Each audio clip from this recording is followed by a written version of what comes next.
I'm just going to start off, before I start my actual speech, with England have won 1-0. Trust Liverpool and ex-Liverpool players to spoil the night. Lallana's scored and Skirtler's got sent off. So those losers in red have spoiled the whole evening. Took the limelight off the guy sat to my left. For those of you who don't know me, I've met most of you. I'm Matthew, I'm Megan's brother. I'm doing the father of the bride speech, if you will. But obviously I'm second choice. But we'll come to that a little bit later. But with that in mind, I haven't prepared a single thing.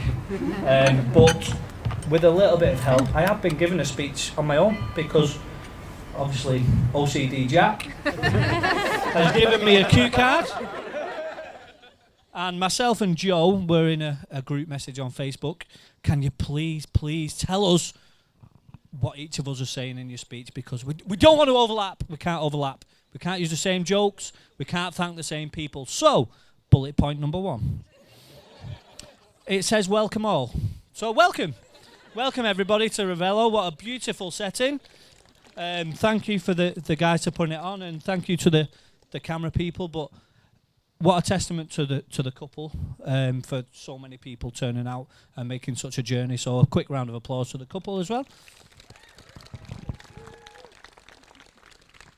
For those of us who, again, don't know me, I'm a man of few words, so I'll keep it short. I don't like speaking, I don't like loud noises. So I'll just do it as best I can.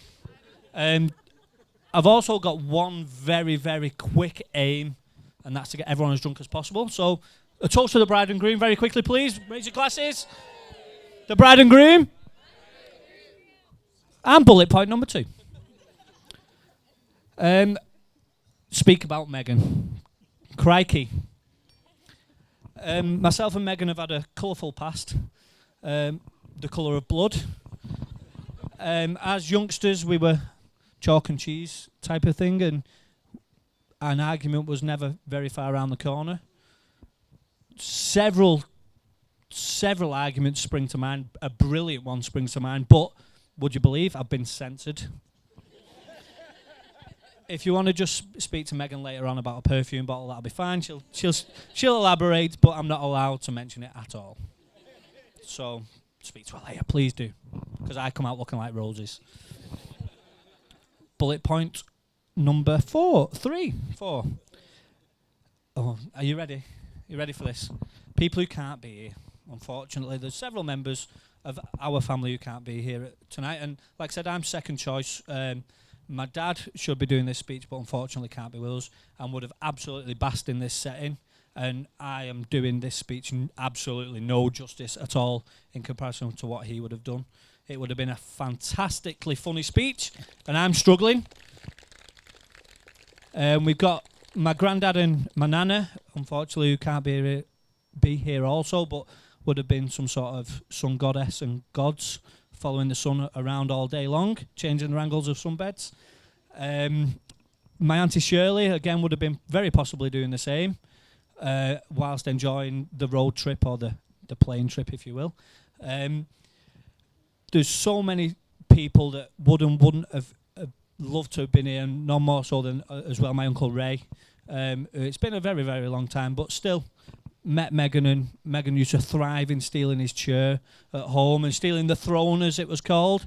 I was the last holder of the throne for longer than an hour, so it is rightfully mine. But Megan did used to try and take on the challenge, which was good for Megan. But swiftly moving on to the next bullet point, and hopefully my last. Yeah, the couple themselves, it says toast the couple, but they've spoiled it by being together so long. I've said it to so many people tonight. They've spoiled Joe, really, by being together so long, because there's not that many stories, is there? Because they've been together so long, it just, there's no embarrassing moments because of the glittering past. The glittering past, it's been together. So what a fantastic couple to stay together so long. I mean, what year did you leave school? 10 years ago? Crikey almighty, that's worth a toast. Toast again, please. Bride and groom? Notice I'm not using my own glass. So yeah, they've spent a fantastic amount of time together, and Jack, to be fair to me, I'm not my dad doing the speech and the father of the bride. I'm the brother of the bride. Jack's kind of embraced that as being a different role, and I feel, to be fair, are you ready? To be more of a friend to Jack, and than a patriarchal role. So for Jack being such a fantastic sport in that sense, a toast to Jack, please. Raise your glasses to Jack. Megan as well, fantastic. Raise your glass to Megan, please. To Megan. And then last but not least, to the bride and groom, if you'd all raise your glasses. One last toast. Whoa, steady on. At least 2 fingers. 3, 2, 1. Bride and groom. But I can't imagine he would be prouder than watching his firstborn son walk his little sister down the aisle today. And I think Matt's done a fantastic job. Can I have a round of applause for Matt? And for those words. It's been said, but I'll have to say it again. Guests, family, friends, thank you so much for making today so special by coming to share it with us. It's not the easiest place to get to, Ravello, but I hope you'll agree that that windy road is worth it, and it is a fantastic setting when you arrive.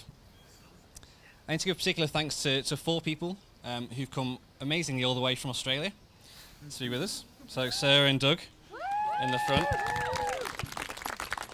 and Joe and Neil who are over there. Megan and I have been supremely flattered and flabbergasted by the effort that you've made to be here with us today, so thank you so much for helping us with today. I've tried to make it worth your while. The more eagle-eyed amongst you will have noticed that instead of a drink... Ooh. Oh, I react better to loud noises.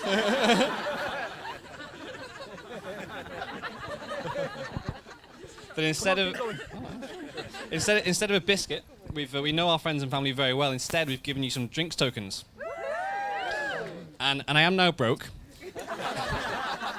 and the money behind the bar is non-refundable. So please do go mad.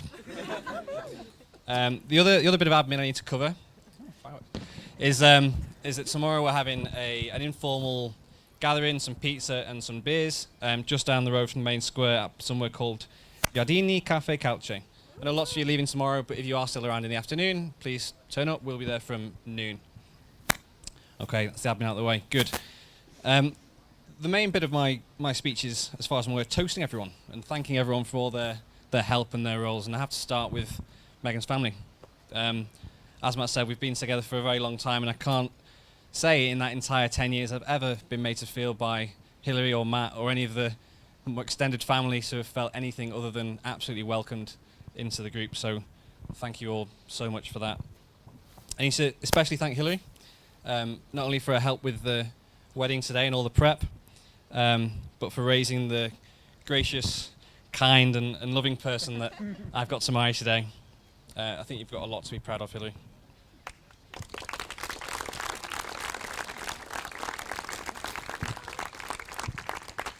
I need to thank my own mum for everything, for getting me this far. And I couldn't ask for a more loving, supportive or fun mum, and I don't think Megan could ask for a more welcoming mother-in-law. That lasted long. And traditionally at this point, I think the groom gives out a sort of huge bouquet of flowers to each the mother of the bride and the mother of the groom, but we were slightly sceptical of the ability of EasyJet to transport such a bouquet back to Liverpool. So instead, we've got you a slightly more travel-sized diminutive gift each, which we'd like to present to you both. If you'll put your hands together, please, while I present presents to each.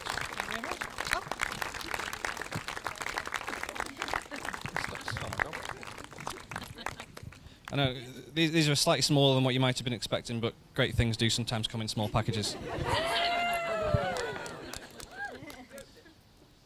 A couple more people I need to thank. I need to thank my usher, Josh. Josh is a great foil to Joe and myself. Joe and I, we've got a new winner on the. It's getting worse as we go. That'll be the wine.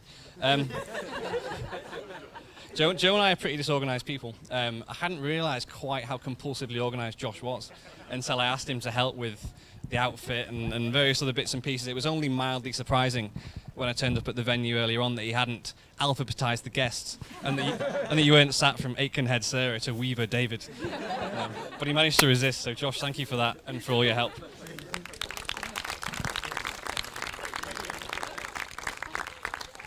I, of course, need to thank my best man, my brother Joe. I'm sure you've all met him by now. It was a very easy choice. I couldn't think of anyone else to be my best man today. Joe's the best brother guy I could ask for, and I thought quite hard about what I was going to say at this point. And for those of you who know Joe, I'm sure each of these words, you'll hear the truth in each one of them.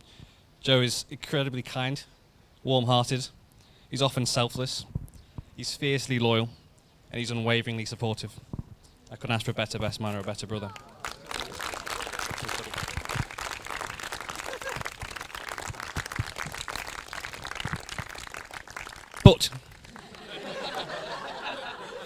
But he does have a drawback. Joe's drawback is that he sometimes lives in a fantasy land, an imaginary universe, if you will. He makes up these fanciful stories. Often I'm in these stories, and they're often incredibly embarrassing for me. So for Joe's benefit, when he gets up to speak in a minute, I wondered if you'd all please indulge him in these fantasies. Just go along with it, laugh, It'll make him feel a lot better. Could you please raise a glass to my share? I'm my best man. Nearly there. And you thank the bridesmaids. They're dotted around the place. There's some over there, there's some over there, there's some at the back. I'm sure you'll all agree they're looking wonderful today. Thank you. I need to particularly thank Julia, Megan's maid of honour. Not only did she absolutely nail the reading that she kindly performed for us during the ceremony, I thought she did fantastic doing that. But when Megan and I got engaged, we did have a choice. It was to have the wedding somewhere nice, somewhere exotic, or in Wigan, and I do stand by that choice. But it did come with one or two hurdles, and not least, there is a language barrier. There is a different business culture here, and so we did create some hurdles for ourselves. And Julia was, incredibly valuable in sorting out suppliers. I've seen Julia raise her voice in Italian down the phone to a florist numerous times now. It's quite frightening, but it's been incredibly helpful. So thank you for helping us pull off today and for all your support for Megan over the last few years. Could you please raise your glasses again to the bridesmaids?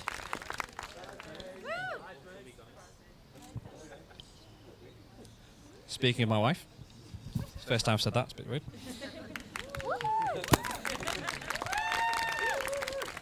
Sure you'll agree she's looking wonderful.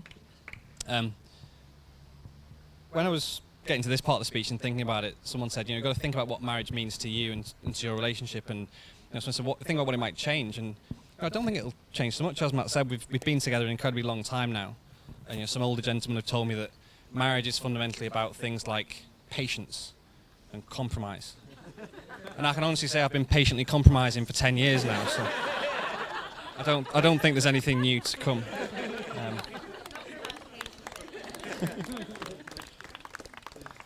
It is a bit of a cliche that it's an incredibly fortunate person who gets to marry the best friend, but I do feel like I am that lucky person today. And I'm incredibly grateful that we found each other early in life, and that we've been able to some degree grow up together and find our way in the world together up to this point, and I'm incredibly excited for what's going to come next. Ladies and gentlemen, I'm the happiest man in the world today because I get to spend the rest of my life with the only person that I can't imagine being without. So for the last time, please, will you raise your glass and give us a cheer for Megan.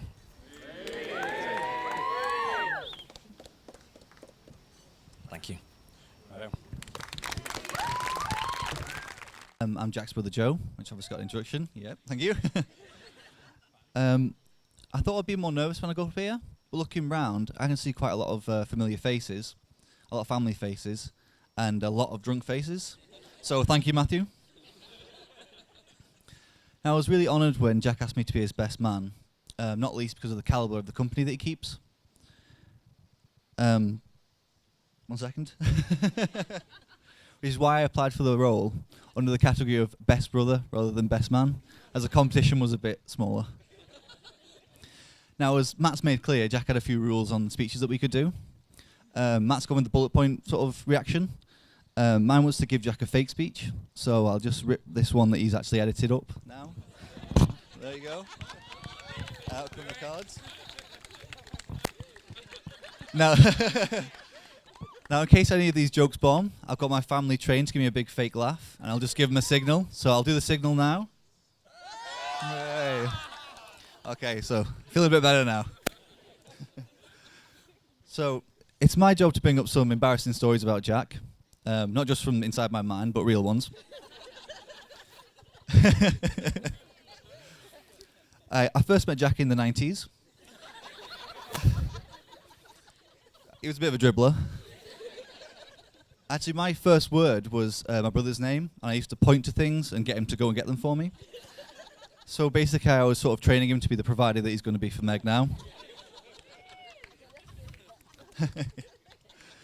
So our childhood was spent watching Pokemon on TV and watching wrestling. And now Jack plays Pokemon Go. And every time we hug, it seems to deteriorate into a bit of a wrestle. So not much has changed, really. One thing that has changed is Jack's hairstyle, though. If some of you from high school might remember, he had quite long shoulder-length curls, and he thought he looked like Heath Ledger, but it was more James May.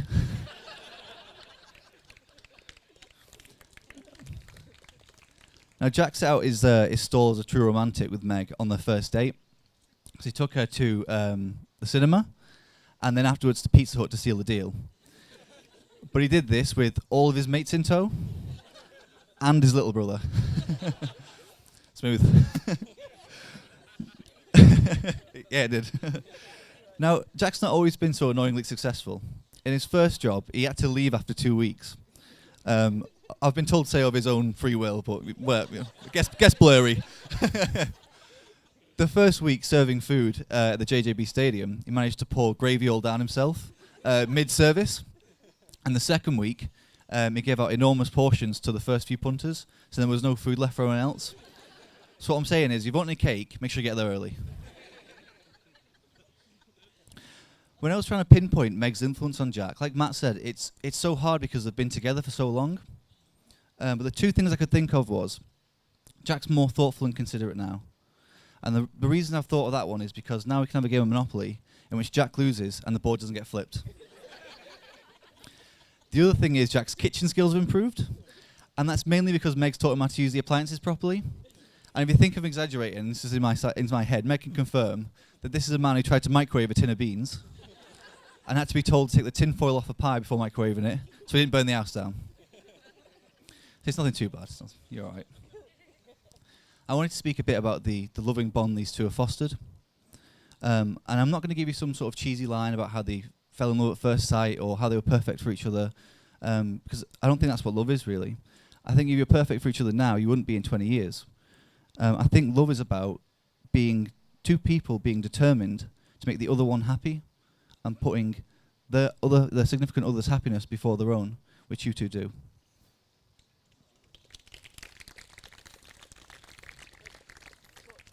But I do have some examples of how they have a special relationship centered on passion, intimacy, and respect. So for passion, I think it's fair to say Meg's main passion is sleeping, and Jack's is talking about sports and economics, which is good because he can talk and put her to sleep.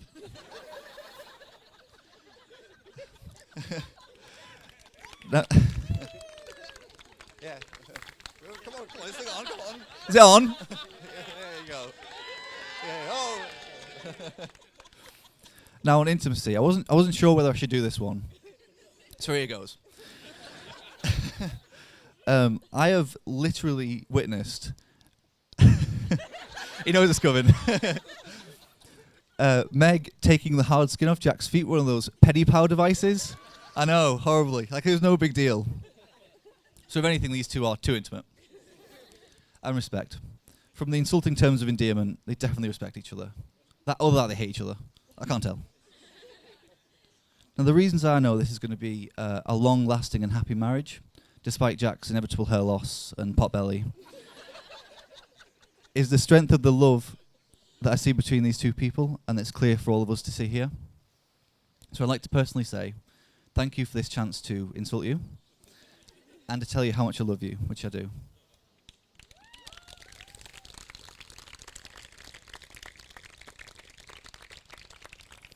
So ladies and gentlemen, if you'd please raise your glasses to the best man that I know and to my gorgeous new sister. We wish you all the best in your new life in Australia and that you visit home often. To Jack and Meg. Cheers. It went all right. Who do I give this to?